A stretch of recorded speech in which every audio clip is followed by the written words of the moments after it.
فانطلقت الی النبی، تو یہ نبی اکرم علیہ السلام کی بارگاہ میں حاضر ہوئیں.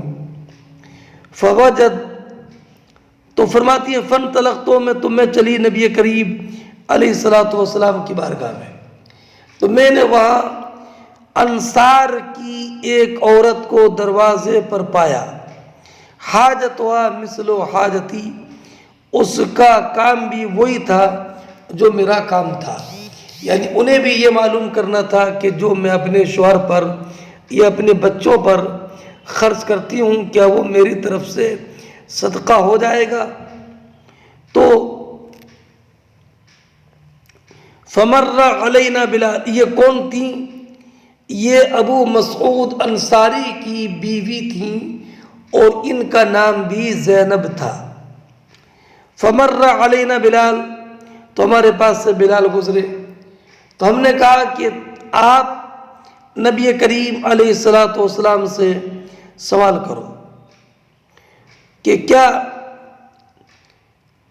میری طرف سے یہ کافی ہوگا کہ میں اپنے شوہر پر اور اپنی زیر پرورش یتیم بچوں پر خرچ کروں.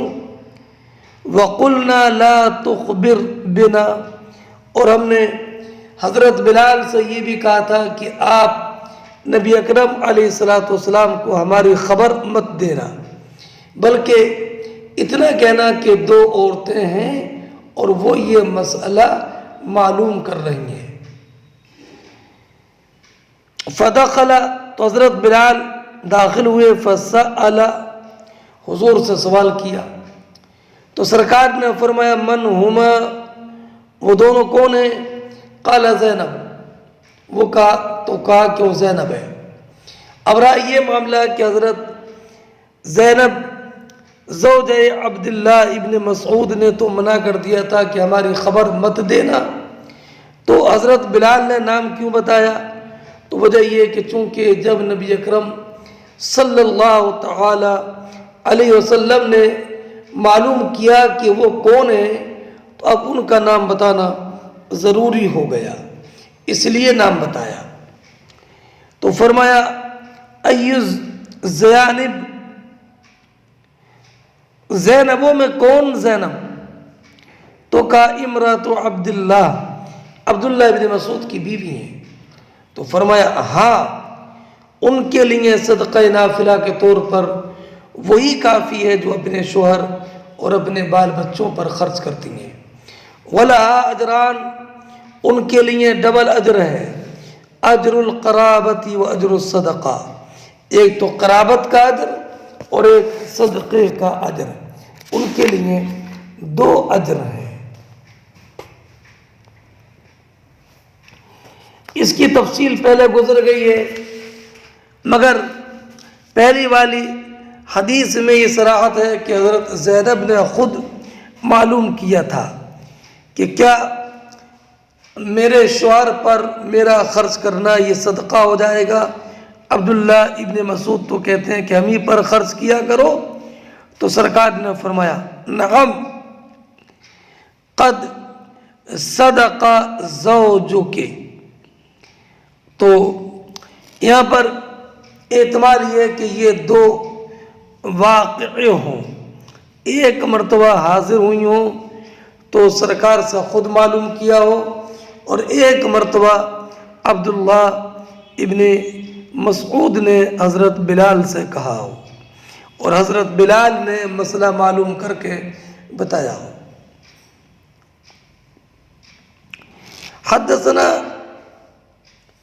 عثمان بن ابی شیبہ قال حدثنا عبدہ عن هشام عن ابیہ عن زینب ابنتی ام سلمہ قالت یا رسول اللہ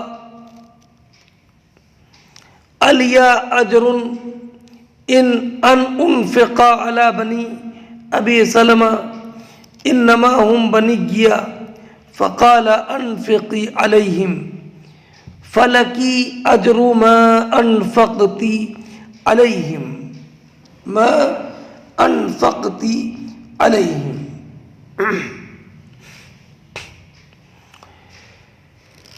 فرماتے امام بخاری کہ ہم سے حدیث بیان کی عثمان ابن ابی شیبہ نے، انہوں نے کہا کہ ہم سے حدیث بیان کی عبدہ نے، انہوں نے روایت کی ہشام سے، ہشام نے روایت کی اپنے والد عروہ ابن زبیر سے، اور عروہ ابن زبیر روایت کرتے ہیں ام سلمہ ام المومنین کی بیٹی زینب سے، اور یہ زینب کی بیٹی حضرت زینب کے پہلے شوہر ابو سلمہ یعنی عبداللہ ابن عبد الاسد سے تھی، اور ان کا نام پہلے برہ تھا، سرکار نے ان کا نام زینب رکھا۔ یہ روایت کرتی ہیں اپنی والدہ ام سلمہ سے۔ ام سلمہ کا نام کئی مرتبہ بتا چکا، ہند بنت ابی امیہ۔ قالت، وہ کہتی ہیں کہ میں نے نبی اکرم صلی اللہ تعالی علیہ وسلم سے ایک مسئلہ معلوم کیا، یا رسول اللہ علیہ الصلاۃ والسلام، میرے پہلے شوہر ابو سلمہ سے 4 بچے ہیں، 2 لڑکیاں ہیں اور 2 لڑکے، بچوں کے نام عمر محمد اور بچیوں کے نام زینب اور درہ۔ یا رسول اللہ، اب یہ جو میرے بچے ابو سلمہ سے ہیں، کیا میں ان پر خرچ کروں تو اس خرچ کا ثواب مجھے ملے گا؟ تو نبی اکرم علیہ الصلاۃ والسلام نے فرمایا، انفقی علیہم،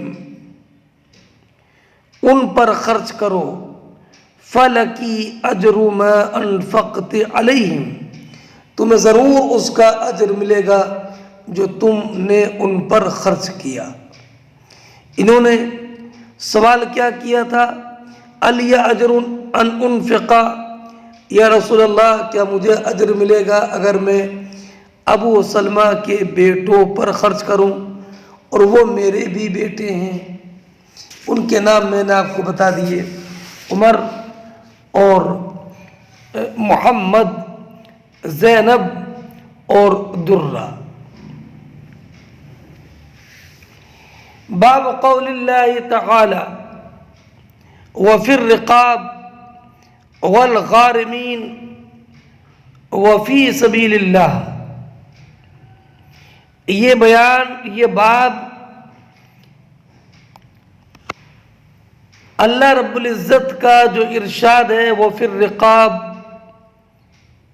والغارمین وفی سبیل اللہ، اس سے مراد کیا ہے، اس کا بیان ہے۔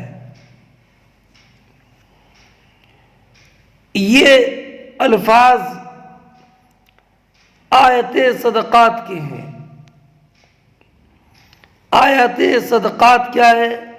انما الصدقات للفقراء والمساکین والعاملین علیہا والمؤلفۃ قلوبهم وفی الرقاب والغارمین وفی سبیل اللہ وابن السبیل فریضۃ من اللہ واللہ علیم حکیم۔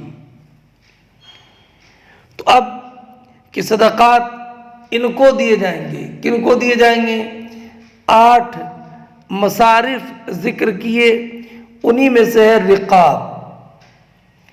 رقاب رقبہ کی جمع ہے، اس کا معنی گردن۔ تو اس سے مراد یہ کہ وہ غلام کہ جن کے آقا نے یہ کہہ دیا ہو کہ تم اتنا مال ادا کر دو تو تم آزاد ہو، تو جتنا مال طے کیا یہ بدل کتابت ہے، تو بدل کتابت میں زکوٰۃ کا مال دیا جا سکتا ہے نا، ان کی گردن وفی فک الرقاب، وفي الرقاب یعنی فک الرقاب، گردن چھڑانے میں۔ یہ قول حضرت سعید ابن جبیر، ابراہیم نخعی، امام زہری، سفیان ثوری، امام اعظم شافعی اور لیث کا ہے۔ وفی سبیل اللہ، اور اللہ کی راہ میں۔ اچھا، والغارمین، غارم سے مراد قرض دار ہے، کہ انسان بہت زیادہ قرض دار ہو گیا، اب اس کے قرض کی ادائیگی کی کوئی سبیل نظر نہیں آتی، اور اس کے پاس کچھ ایسا مال بھی نہیں ہے جس سے کہ وہ قرض کو ادا کرے، تو ایسے قرض دار کو بھی زکوٰۃ کا مال دینا جائز ہے۔ وفی سبیل اللہ، اور اللہ کی راہ میں۔ اللہ کی فی سبیل اللہ سے مراد کون ہے؟ تو فی سبیل اللہ سے مراد یہ ہے کہ جو غازی ہو لیکن فقیر ہو، تو فقیر غازی کو زکوٰۃ کا مال دینا جائز ہے، جبکہ وہ محتاج ہو۔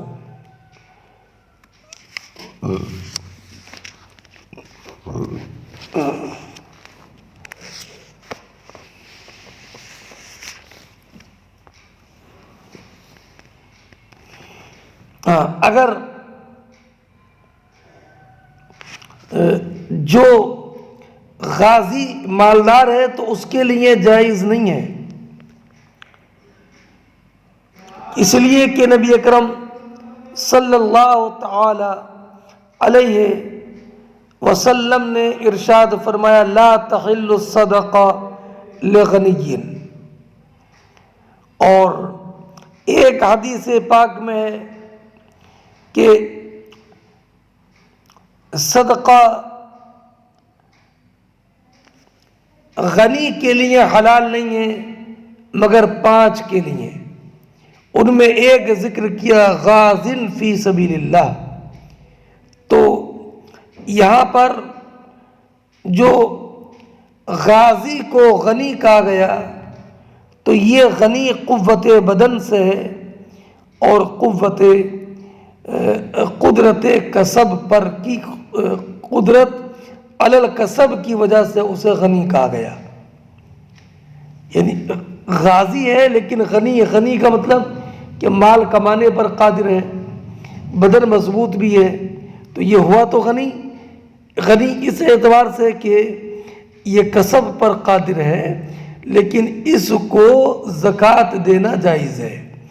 غنی سے مراد وہ نہیں ہے کہ جو غنی نصاب شرعی کے ساتھ غنی ہو، اس لیے کہ حضرت معاذ کی آپ نے روایت پڑھی کہ نبی اکرم صلی اللہ تعالی علیہ وسلم نے حضرت معاذ سے فرمایا تھا کہ جب وہ نماز کا اقرار کر لیں تو ان کو یہ بتانا کہ تم میں سے اغنیا سے مال زکوٰۃ لے کر مسلمانوں کے فقراء پر لٹائی جائے گی۔ تو یہاں پر فقراء کو بتایا ہے مصرف، تو اس سے معلوم ہوا کہ غنی کو یعنی جو نصاب شرعی کے ساتھ مالک نصاب ہو اس کو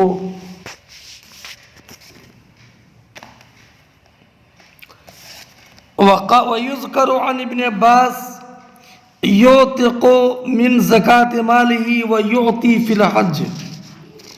حضرت عبداللہ ابن عباس رضی اللہ تعالی عنہ سے ذکر کیا جاتا ہے کہ انسان اپنے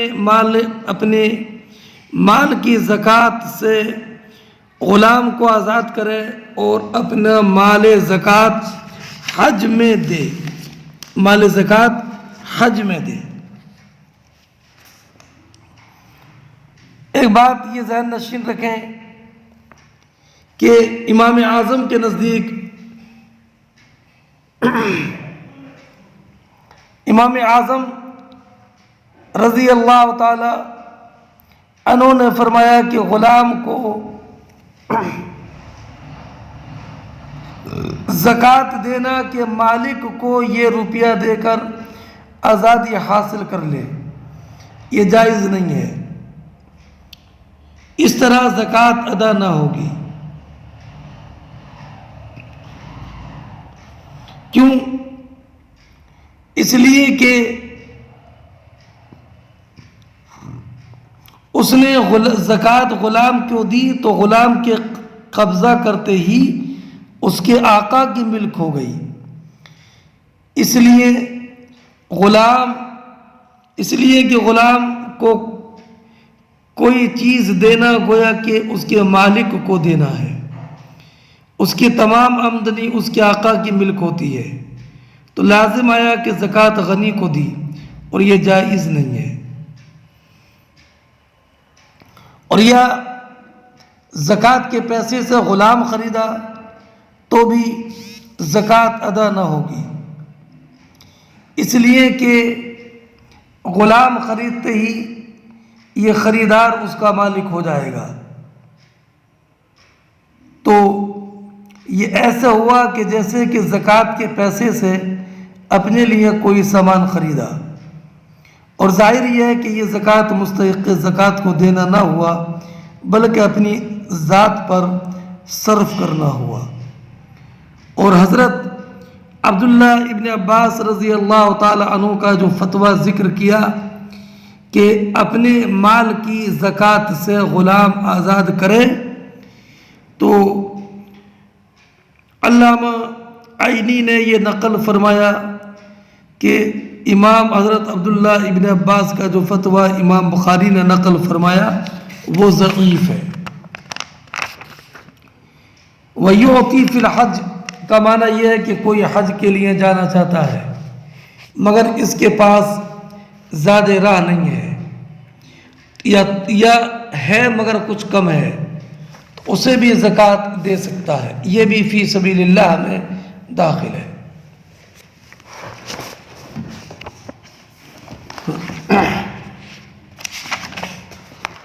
وقال الحسن ان اشترى اباه من الزکاة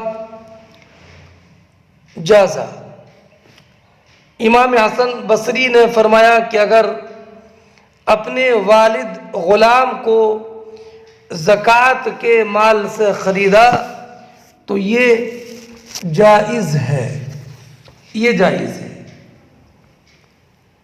مگر احناف کا مذہب یہ ہے کہ اس صورت میں زکوٰۃ ادا نہ ہوگی۔ اور رہا امام حسن بصری کا یہ فتویٰ، تو امام حسن بصری تابعی ہیں، اور امام تابعی کا قول حجت نہیں ہے۔ امام اعظم نے فرمایا ینازعوننا وننازعهم، وہ ہم سے اختلاف کرتے ہیں اور ہم ان سے اختلاف کرتے ہیں۔ حضرت امام اعظم بھی تابعی ہیں، اس لیے اگر کسی انسان نے اپنے مال زکوٰۃ سے اپنے والد کو خریدا تو وہ زکوٰۃ ادا نہ ہوئی، یہاں تک کہ باپ اگر مکاتب ہو تو بھی زکوٰۃ دینا درست نہیں ہے۔ باپ غلام ہے اور بیٹا ذی استطاعت ہے تو اسے ویسے ہی باپ کو آزاد کرانا چاہیے۔ وَيُعْطِي فِي الْمُجَاهِدِينَ، اور مجاہدین کو زکوٰۃ دے۔ وَالَّذِي لَمْ يَحُجْ، اور جس نے حج نہیں کیا ہے اور وہ حج کو جانا چاہتا ہے تو اس کو مال زکوٰۃ دے، تو یہ جائز ہے۔ پھر حسن بصری رضی اللہ تعالی عنہ نے یہ آیت کریمہ تلاوت کی، انما الصدقات للفقراء والمساکین والعاملین علیہا والمؤلفۃ قلوبهم وفی الرقاب والغارمین وفی سبیل اللہ وابن السبیل فریضۃ من اللہ واللہ علیم حکیم، کہ صدقات صرف فقراء اور مساکین کے لیے ہیں، اور ان کے لیے جو زکوٰۃ وصول کرنے کے لیے مقرر ہے، اور جن کی تالیف قلب مقصود ہے، اور گردن چھڑانے میں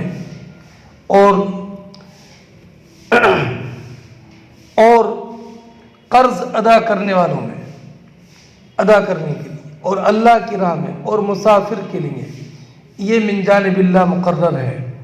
اللہ رب العزت علم و حکمت والا ہے۔ اور ان 8 مصارف زکوٰۃ میں مؤلفہ قلوب بالاجماع ساقط ہے، اب انہیں دینے کی زکوٰۃ حاجت نہ رہی۔ اللہ رب العزت جل جلالہ نے اسلام کو شوکت اور قوت عطا فرما دی۔ فی ایہا اعطیت اجزت، فرماتے ہیں امام حسن بصری، ان میں سے جس کو بھی زکوٰۃ دی جائے گی اس کی زکوٰۃ ادا ہو جائے گی۔ وقال النبی صلی اللہ علیہ وسلم ان خالدا احتسب ادراعہ فی سبیل اللہ،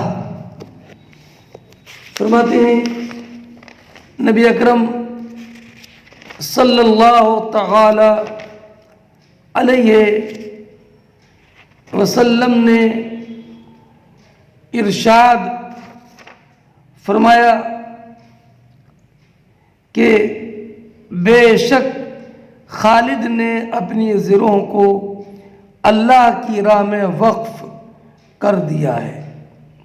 اس تعلیق کی متصل حدیث ابھی آگے آ رہی ہے۔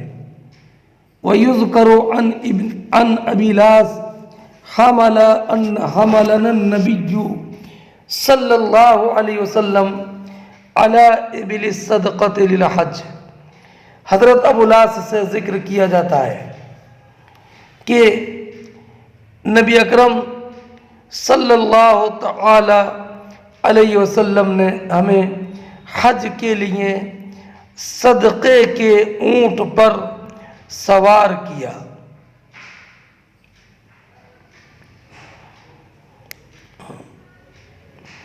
حضرت ابو لاس خزاعی بیان فرماتے ہیں کہ ہمیں نبی اکرم صلی اللہ علیہ وسلم نے حج کے لیے صدقے کے اونٹوں میں سے ایک کمزور اونٹ پر سوار کیا، تو ہم نے عرض کیا رسول اللہ ہم نہیں سمجھتے کہ آپ ہمیں اس پر سوار کریں گے، تو آپ نے فرمایا کہ ہر اونٹ کے کوہان میں شیطان ہوتا ہے، جب تم اس پر سوار ہو تو اس طرح اللہ کا نام لو جس طرح اس نے تم کو حکم دیا ہے، یعنی یہ پڑھو سبحان الذی سخر لنا ھذا وما كنا له مقرنین وإنا إلی ربنا لمنقلبون، اور پھر تم اس کو اپنے کاموں کے لیے استعمال کرو کیونکہ صرف اللہ سوار کرتا ہے، صرف اللہ سوار کرتا ہے۔ اگلی حدیث دیکھیں، حدثنا ابو الیمان قال اخبرنا شعیب قال حدثنا ابو الزناد عن الاعرج عن ابی ہریرہ، ابو ہریرہ رضی اللہ تعالیٰ عنہ بیان فرماتے ہیں کہ نبی کریم صلی اللہ تعالی علیہ وسلم نے صدقہ دینے کا حکم دیا۔ فقیل منع ابن جمیل، تو آپ سے بتایا گیا کہ ابن جمیل نے صدقہ دینے سے منع کیا، خالد ابن ولید نے اور حضرت عباس ابن عبد المطلب رضی اللہ تعالی عنہ نے صدقہ دینے سے انکار کر دیا۔ تب نبی کریم علیہ السلام نے ارشاد فرمایا وما ينقم ابن جمیل، ابن جمیل کو تو صرف یہ ناگوار ہوا کہ وہ فقیر تھا تو اس کو اللہ اور اس کے رسول نے غنی کر دیا، خالد تو تم اس پر ظلم کرتے ہو زکوٰۃ اور صدقہ طلب کر کے۔ خالد ابن ولید تو وہ شخص ہے کہ قد احتسب ادراعہ وعاطدہ فی سبیل اللہ، عتد کی جمع عاطدہ، کہ خالد ابن ولید تو وہ شخص ہے جس نے اپنے زرہ اور ہتھیار بھی اللہ کی راہ میں وقف کر دیے ہیں۔ وَأَمَّا العباس ابن عبد المطلب، لیکن رہے حضرت عباس بن عبد المطلب تو وہ رسول اللہ صلی اللہ علیہ وسلم کے چچا ہیں۔ فَهِيَ صدقہ، تو یہ زکوٰۃ ان پر صدقہ ہے، اور اس کے ساتھ وَمِثْلُهَا مَعَهَا، اور اس کے ساتھ اس کی ایک اور مثل ان پر صدقہ ہے۔ فرماتے ہیں تابعہ ابن ابن الزناد عن ابی، عارض کی متابعت عبد الرحمن ابن ابو الزناد نے کی ہے اپنے والد سے روایت کرتے ہوئے۔ وقال ابن اسحاق، اور ابن اسحاق نے عن ابی الزناد، ابو الزناد سے روایت کی، اس میں یہ ہی علیہ ومثلها معه، کہ یہ ان پر صدقہ ہے اور اس کے مثل اور اس کے ساتھ۔ اور ابن جریج نے کہا حدثت عن العارض بمثلہ، عارض سے اس کے مثل حدیث بیان کی گئی ہے۔ علامہ عینی علیہ الرحمۃ والرضوان فرماتے ہیں کہ اس حدیث میں مذکور ہے کہ نبی کریم علیہ السلام نے صدقہ کرنے کا حکم دیا، اس سے مراد صدقہ واجبہ ہے یعنی زکوٰۃ۔ کہا گیا کہ ابن جمیل نے زکوٰۃ دینے سے منع کیا، اس قول کے قائل حضرت عمر رضی اللہ تعالی عنہ ہے۔ ابن جمیل کا نام عبداللہ تھا۔ نبی کریم نے ارشاد فرمایا کہ ابن جمیل کو صرف یہ ناگوار ہوا کہ وہ فقیر تھا تو اس کو اللہ اس کے رسول نے غنی کر دیا۔ آپ کا یہ ارشاد قرآن کریم کی اس آیت کے موافق ہے، وَمَا نَقَمُوا إِلَّا أَنْ أَغْنَاهُمُ اللَّهُ وَرَسُولُهُ مِنْ فَضْلِهِ۔ اب رہا ابن جمیل منافق تھا، اس نے زکوٰۃ دینے سے منع کیا، لیکن بعد میں توبہ کر لی اور نیک کام کیے۔ اس نے کہا کہ میرے رب نے مجھ سے توبہ طلب کی تو میں نے توبہ کر لی، اور بعد میں اس کا حال عمدہ ہو گیا۔ رہا خالد ابن ولید کے بارے میں کہا تم اس پر ظلم کرتے ہو۔ خالد سے زکوٰۃ میں 8 زرہ طلب کی تھی، اور یہ کہ یہ زرہ تجارت کے لیے ہیں، تو نبی کریم علیہ السلام نے یہ بتایا کہ ان کے اوپر بالکل زکوٰۃ نہیں ہے، کیونکہ انہوں نے وہ زرہ اللہ کی راہ میں جہاد کے لیے وقف کی ہوئی ہیں۔ رہے حضرت عباس ابن عبد المطلب، تو حضرت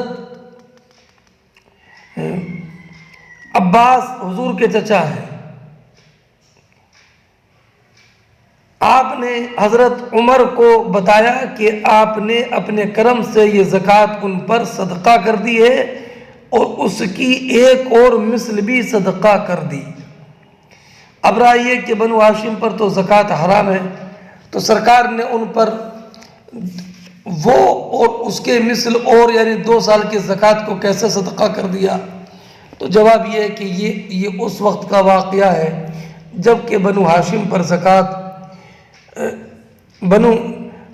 پر زکوٰۃ حرام نہیں کی گئی تھی۔ اور